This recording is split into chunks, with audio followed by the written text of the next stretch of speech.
Okay, so moving right along with parts 3 and part 4 of this lesson, we're going to look at two countries one might not immediately associate with British imperial history, Ireland and Canada. First, we're going to look at Seamus Heaney, who's one of the most influential poets to come out of Ireland of the 20th century. I would say the most influential since James Joyce and William Butler Yeats. And the tense relationship between Britain and Ireland, tense relationship between Northern and Southern Ireland that we discussed in Lesson 8, that certainly did not subside really at any point in the 20th century. If you could argue that things have calmed down in Ireland, it would be since the peace treaty between Northern and Southern Ireland in 1998. So for much of the 20th century, violence and tension held sway in Ireland, and Seamus Heaney was embroiled in that. So we're going to look at his life and achievements as well as some a little bit more background and context on Ireland before we dive into the poetry. These two factors in this first bullet point here, that Heaney was born into a Roman Catholic family but lived in predominantly Protestant Northern Ireland. The geography and the religious background are both very important there. So I'm going to take a brief minute and recap some of what we talked about in Lesson 8 to make clear why those are so important.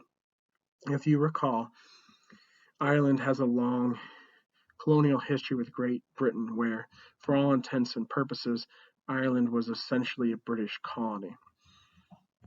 There were numerous conflicts. Britain controlled Ireland, Britain outlawed Gaelic in Ireland, etc. These tensions really came to a head in the early 20th century when Joyce and Yeats were writing. And there was the Easter 1916 uprising where a number of prominent Irish leaders were killed, and other similar incidents throughout the early 20th century. The events culminated in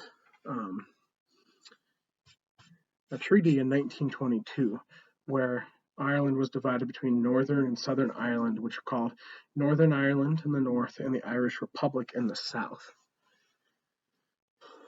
The Northern Ireland state is still part of Britain, and it's predominantly Protestant. And up to that point, the Protestants had been the upper class, had made up the upper classes in Ireland with the Protestant ascendancy.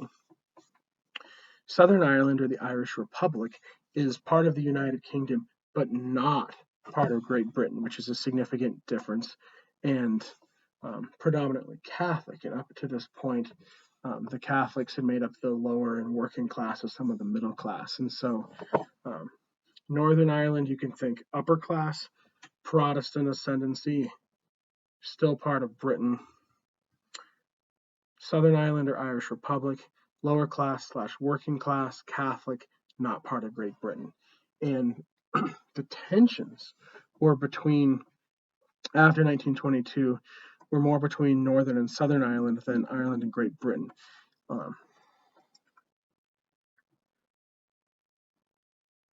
The Irish Republic really wanted all of Ireland to be united and to not be connected to Great Britain because of the colonial history. And so there was the IRA, the Irish Republican Army, who spearheaded a number of conflicts. They particularly heated up in the 1990s and then subsided in 1998 when a peace treaty was struck between Northern and Southern Ireland. So that's the background. Here's how Heaney fits in. He and his family were a bit of outcasts where they grew up because they were Roman Catholic, but living in the Protestant north. So they're in the Catholic minority in the north. On top of that, he grew up where they lived. He grew up right near the border with the largely Catholic Irish Republic to the south. So they were right on the border, but still technically in the north, yet Catholic. So that made his upbringing very complicated, and he grew up, as you can see from the years he lived, in the mid-20th century when these tensions between Northern and Southern Ireland were very high. He studied with other Northern Irish poets at Queen's University in Belfast. Eventually, as an adult, he moved to and became a citizen of the Irish Republic in 1972. So he eventually took that side after his kind of conflicted dual upbringing. Just to give you an example of some of the things that happened, one of the biggest events was the 1972 Bloody Sunday. The U2, the band U2 is from Ireland. That's what their song Sunday Bloody Sunday is about. 13 Catholic civilians were killed by British paratroopers during a civil rights march. And so there are a number of incidents like this being the most prominent example, but a number of incidents like this throughout the 20th century. And that's where the term the Troubles in Ireland comes from. They didn't quite have a good name for just this series of events like this as tension brewed between Northern and Southern Ireland and the connections, or lack thereof, to Great Britain. And so they just call them the Troubles. So throughout the mid to late 20th century, the Troubles took place in Northern Ireland.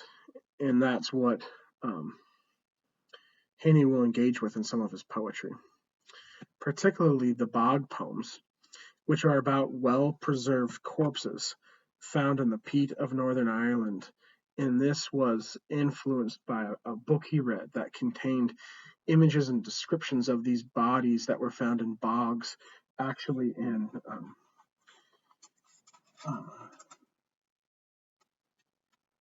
other places throughout Europe. But the peat that would grow there was similar to the peat in Ireland. And so from this, he came up with a poetical theory, if you will, that we're going to examine more on the next few slides when we read the poems, where he used this idea of the corpses found in the bogs to help depict and address the troubles of Northern Ireland in his poetry. In other words, the bodies, these preserved bodies found in the bogs, become emblems of the violence. They become representative of the troubles in Ireland. Before we look at the poetry, a couple quick notes on his achievements. I forgot to mention earlier that he won the Nobel Prize for his lifelong poetic achievements in 1995. He also translated Gaelic poetry and renewed specific Irish traditions, such as the vision poem, which is an older traditional poetic form from Ireland. And so he wrote some vision poems. And so, kind of like Yeats, he really tried to revive these older Celtic traditions and really give the Irish people, contribute to giving the Irish people a national literature. And then he also completed a prize-winning transition of Beowulf. So he, like all of our post-colonial authors, he has a complex relationship with the English language, a hate relationship with the British Empire, a love relationship with the English language, and his translation of Beowulf is an example of that. It's a controversial translation because it's not the most direct translation. He embellishes some to make the language more beautiful and more poetic. And he did such a good job of that that the poem became a bestseller. It had always been popular, but it achieved, international acclaim, his translation. And so his translation is really what put Beowulf back on the map and had led to movies being made out of it and whatnot. So it's the most popular translation of Beowulf ever, but it's not the most straightforward, most direct translation. He also, in the descriptions of the landscape, it also resembles Ireland more than Scandinavia or England to a certain extent. So these are some of his achievements. Let's take a look at how he works with these ideas above about the bog poems, what he does with them in the poetry to depict the troubles of Northern Ireland. Haney has a theory called the archaeology of poetry, which is what he uses to address the troubles, but is all throughout his poems. So we're going to start by looking at his poem Digging, which is a personal poem. It's not about the troubles of Northern Ireland, but it's his very first poem in his very first collection. And I would say probably still his most famous, most widely taught poem. And so we'll look at Digging, and that's where he first presents his theory of the archaeology of poetry in a very personal poem. So we'll look at digging first to get an understanding of how that theory works, and then we'll shift to one of the poems that more directly addresses the troubles in Northern Ireland, the Jabral Man. Um, his poems, I love Haney's poetry because it's very short. The lines are very short, so it's very easy to read, and it sounds beautiful.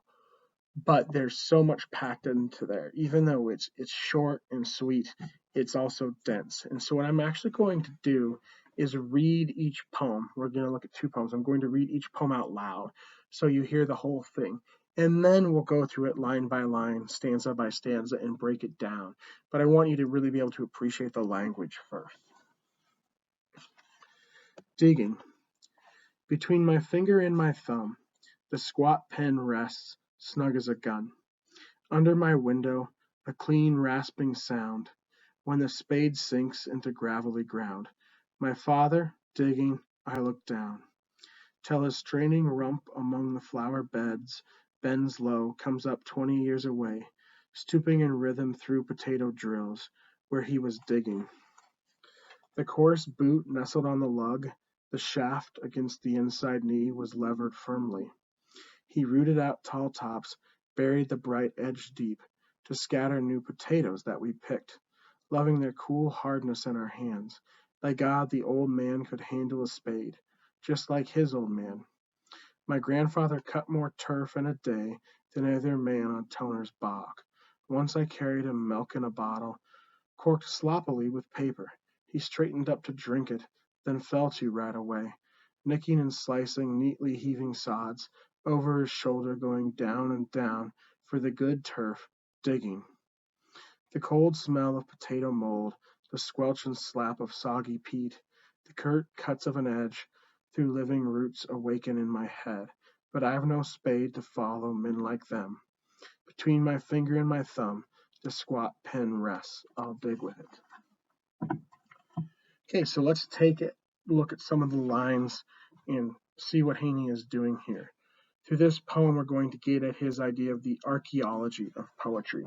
And we're just going to look at the first couple stanzas and the last two stanzas to unpack this. Between my finger and my thumb, the squat pen rests, snug as a gun. Under my window, a clean rasping sound when the spade sinks into gravelly ground. My father digging, I look down. So, what is poetry as an archaeological process? Through the act of poetry, Heaney is figuratively digging into his past, where he uncovers his father and then grandfather, who both literally worked digging as laborers. So, the tool is very important. The squat pin rests snug as a gun, and his father has a spade. So his father and his grandfather are literally digging with a spade. He's figuratively digging with a pen, but they're both digging. They're digging into the ground, he's digging into the past. So as you get farther along in the poem and you read more and more stanzas, we uncover more of the past. We go deeper as if we were digging a hole. And so first we see his father, and then we see his grandfather, because we uncover more layers, we dig farther. And Heaney, as the poet slash speaker, is kind of our guide. He takes us on that journey, digging up the memories of the past. And so that's poetry as an archaeological process. The last two stanzas further this idea more. They bring it full circle. That's why we're going to look at the beginning and the end of the poem. The cold smell of potato mold, the squelch and slap of soggy peat, the curt cuts of an edge through living roots awaken in my head. But I have no spade to follow men like them. Between my finger and my thumb, the squat pen rests. I'll dig with it. So vocation is very important to Haney. He's chosen to be a poet, and he's digging, just like his father and grandfather, but with a pen instead of a spade, so he's figuratively digging. But to him, this is very important work. So another theme from this poem I should mention before we move on is the importance of vocation. The manual labor of his father and grandfather is very important to their Irish identity and to his Irish identity. That Ireland, thinking about it as a post-colonial country, we've seen in parts 1 and parts 2 of this lecture how crucial literature, specifically poetry, is to the post-colonial condition and moving forward. So Haney sees his work as a poet, the figurative digging he'll do in his poetry as very important and significant. So this is a triumphant declaration here where he's taking pride in his vocation. But like I said, this is a very personal poem. It's about his father, his grandfather, his relationship, his connection to them, why he must go into a different line of work, why that's important in the mid 20th century. Let's shift and look at a poem that more directly engages um, the troubles in Northern Ireland. So now we're going to turn to the Graball Man. And as I mentioned before, this poem has very short lines. So I'm going to read the whole thing out loud. Even though it's 48 lines, they're very short. And it'll just take a couple minutes to read out loud. And this more directly engages the troubles in Northern Ireland, but uses the same theory, poetry as an archaeological process, to do it. So we've seen the theory and digging. Now we're going to apply it to a poem that addresses the violence in Northern Ireland. The Graball Man. As if he had been poured in tar he lies, on a pillow of turf and seems to weep. The black river of himself, the grain of his wrists, is like bog oak, the ball of his heel. Like a basalt egg, his instep has shrunk, cold as a swan's foot or a wet swamp root. His eyes are the ridge and purse of a mussel, his spine an eel arrested under a glisten of mud. The head lifts, the chin is a visor, raised above the vent of his slashed throat, that is tanned and toughened, the cured wound open inwards to a dark elderberry place. Who will say corpse to his vivid cast? Who will say body to his opaque repose? In his rusted hair, a mat unlikely as a fetus's, I first saw his twisted face. In a photograph, a head and shoulder, out of the peat, bruised like a forceps baby. But now he lies perfected in my memory, down to the red horn of his nails, hung in the scales with beauty and atrocity, with the dying gall too strictly compassed. On his shield with the actual weight of each hooded victim slashed and dumped. So, looking at just the first stanza, as if he had been poured in tar he lies, on a pillow of turf and seems to weep. The black river of himself, the grain of his wrist is like bog oak, the ball of his heel like a basalt egg. His instep has shrunk, cold as a swan's foot or a wet swamp root. His hips are the ridge and purse of a mussel, his spine an eel arrested under a glisten of mud. So he vividly depicts the exhumed and preserved body of a man found in a Danish bog. You get a vivid description of the body here. Moving right along, the head lifts, the chin is a visor raised above the vent of his slashed throat. That is tanned and toughened, the cured wound open inwards to a dark elderberry place. What's important is this man was clearly killed in a very violent way. The significant line here is that his throat is slashed. So we have a dead body raised up from this bog, very reminiscent of the bogs in Ireland, his throat violently slashed. Already we have a bog that evokes Ireland and a slashed throat that evokes the troubles in Northern Ireland. Who will say corpse to his vivid cast? Who will say body to his opaque repose? In his rusted hair, a mat unlikely as a fetus's. I first saw his twisted face in a photograph, a head and shoulder out of the peat, bruised like a forceps baby. So he wrestles with the question of how to treat the dead. Who will say corpse to his vivid cast? Who will say body to his opaque repose? How do we describe this body? He obviously wants to show respect for the dead, but he also sees here an opportunity to depict the dead in a way to use them, so to speak, in his poetry to engage with the troubles in Northern Ireland. So he's wrestling a bit with that. Um, there's also a blurring between alive and dead. In this condition, the body looks almost like a fetus, almost like a baby, and it's preserved in this manner that almost makes it look alive, even though it is dead. So there's that blurring there, and that's why he's a bit confused of how to exactly to treat it. the next stanza. But now he lies, perfected in my memory, down to the red horn of his nails. So memory, as we saw in digging, we see again here is incredibly important to Heaney. He's performing this poetic act of digging. So the men have literally dug up this body. Heaney is diving into the memory again as he poetically digs. The Danish archaeologist exhumed the body, but it is now entrenched in Heaney's memory because he's seen the photograph of it. And so we discover the body as we read the poem. So again, he's taking us on this digging journey with both poetical and literal digging happen. The idea of collective unconscious, which was important to Heaney, is present here. The memories of the body are transferred to Heaney as he looks at the photograph, and then to us. That transfer of memory is part of the process of poetical digging. And that's why it's important that we see in the previous stanza that the body, the way it looks, makes it seem both alive and dead at the same time, because it is dead, and its death is significant. The dead are significant to the Irish, as we've seen, but its effect on us is very powerful. And so in that sense, it kind of seems alive at the same time. Hung in the scales with beauty and atrocity, with the dying Gaul too strictly compassed, on his shield with the actual weight of each hooded victim slashed and dumped. These are the final lines of the poem. So the image of the corpse from the bog brings to mind the bronze sculpture of a Greek soldier who was actually a Celt, if you look at the footnotes. So this statue is similarly, a frozen image of someone who's alive. It's another preserved corpse, so to speak. There's a train of mental connections here, of memory connections. The image of the body from the bog makes Heaney, the speaker here, think of the statue he's seen of a Celtic soldier.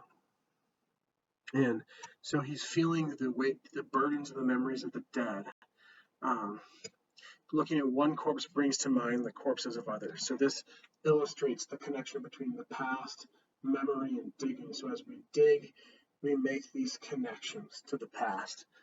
And here's where the picture of the Troubles in Northern Ireland come into play. So this man has been killed in a ritualistic way. Hooded victims, throat slashed and dumped. That type of killing is what directly here evokes the Troubles in Northern Ireland. And so what is the point? How does this help us deal with the post-colonial condition? Well, if you think back to Achebe, you remember the Nigerian Civil War. Britain supported one side in the Nigerian Civil War. In the result of the Civil War, the fact that it happened in Nigeria, while perhaps not directly connected to Britain, is certainly an after effect of decolonization. The troubles in Northern Ireland, the conflicts between Northern and Southern Ireland, are certainly after effects of the British colonization and then decolonization of Ireland. When 1922, peace treaty signed, Northern and Southern divided up, Britain pulls out. That's very much like decolonization. You have the aftermath. Northern and Southern Ireland can't agree. They fight with each other. Britain supporting Northern Ireland just like they supported one side in the Nigerian Civil War. And so Heaney, just like Achebe, is using literature to come to terms with this and help his people. And so what does Heaney teach us here? What does his archaeology of poetry's archaeological process teach us? That memory is important. We can't forget the violences that happened. We have to honor the dead. He wants to make sure we do that, and that's his way of addressing what has happened. So it's very simple but powerful poetry, and that's what I love about it.